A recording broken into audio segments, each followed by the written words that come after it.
Hello Wednesday morning husband கூட கொஞ்சம் வெளியே போகிற ஒர்க் இருந்தது.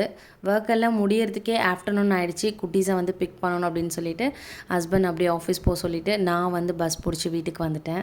நைட் டின்னருக்கு சப்பாத்தி ஒயிட் குருமா தான் ரெடி பண்ணிகிட்டு இருந்தேன். ஒரு மிக்ஸி ஜாரில் தேங்காய், பச்சை மிளகா, பொட்டுக்கடலை, கேஷ்யூ நட்ஸ் இதெல்லாமே ஆட் பண்ணி நல்லா அரைச்சிட்டு ஒரு சைட் பாத்திரத்தில் எண்ணெய் விட்டு ஹோல் ஸ்பைசஸ் ஆட் பண்ணி என்னென்ன வெஜிடபிள்ஸ்லாம் வேணுமோ எல்லாமே நல்லா வதக்கிட்டு நம்ம அரைச்சி வச்ச பேஸ்ட்டையும் இது கூட சேர்த்து நல்லா வதக்கிக்கணும். தேங்காய் பேஸ்ட்டும் வெஜிடபிள்ஸும் நல்லா ஒரு 2 to 3 மினிட்ஸ்க்கு வதக்கிட்டு அதுக்கப்புறம் தண்ணி சேர்த்து உப்பு செக் பண்ணிவிட்டு ஒரே ஒரு விசில் வச்சு எடுத்துக்கிட்டேன் தேங்காய் சேர்த்துருக்கிறதால. ஃபைனலாக கொத்தமல்லி தூவி இறக்கிட்டேன். நீங்களே பாருங்கள் எவ்வளோ ரிச் அண்ட் க்ரீமியாக செம்மையாக இருக்குது. டேஸ்ட் வேறு லெவலில் இருந்தது சப்பாத்தி கூட சாப்பிடும்போது.